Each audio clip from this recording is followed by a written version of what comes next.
If staying consistent with your health seems harder now that you're out of your 30s and 40s, you're not imagining it.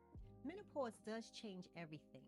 And today I'd like to talk about why consistency seems harder during menopause and how can we approach this season with grace and without guilt.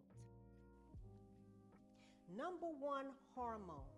As estrogen and progesterone declines, our mood, our appetite, our energy, our motivation, and our sleep is affected. This is not willpower, this is biology. Number two, sleep disruptions, hot flashes, night sweats, restless nights are common. And when we don't get enough rest, everything seems harder. Also, the lack of sleep raises our hunger hormone called ghrelin and lowers leptin, which is our hormone that makes us feel full. Number three, stress. Stress hits us differently now. With lower estrogen, our stress hormone cortisol becomes more reactive and stress becomes heavier, and it takes a little longer for us to recover. Number four, and I know a lot of women are dealing with this, and it's the weight gain around the midsection, often visceral fat. But beyond the physical change, you're also dealing with it emotionally because you don't feel like yourself.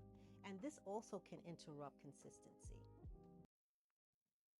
So what actually helps? Number one, start with awareness. Before you start changing habits, start by noticing your sleep, your energy, your cravings, and your stress.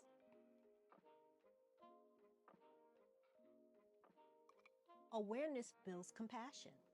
Number two, grace.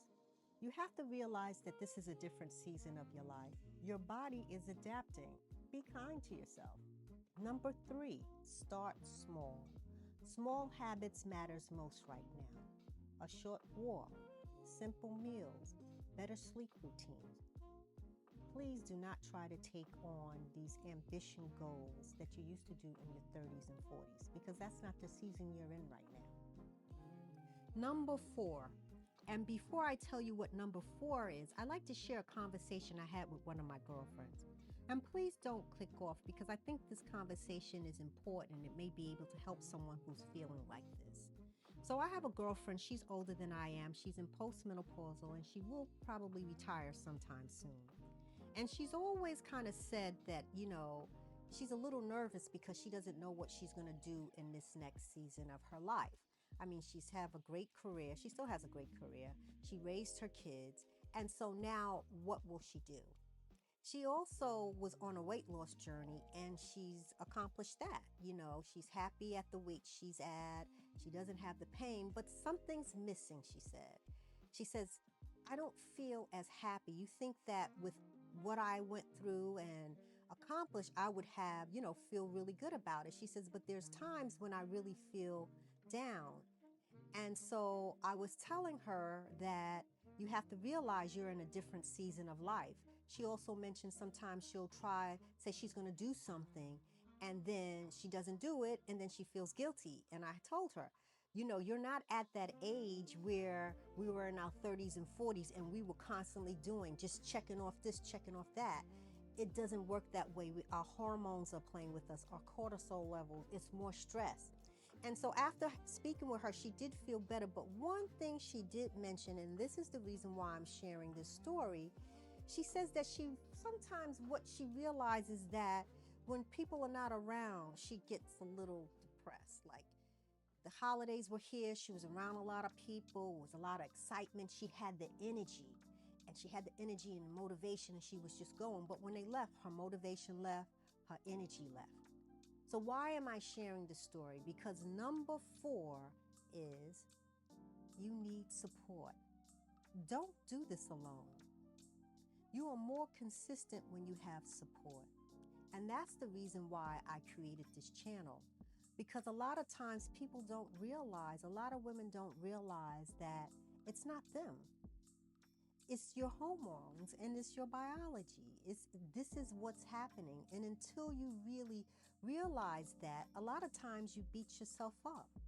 So I expressed to her, I said, get out there, call more people, be around more people, because this is the time where we need each other. So what I decided to do is I decided to create consistency and grace 7-day challenge. Day number 1 is your sleep awareness. How did you rest last night? Did you get up in the middle of the night? And if you did, were you able to go right back to sleep?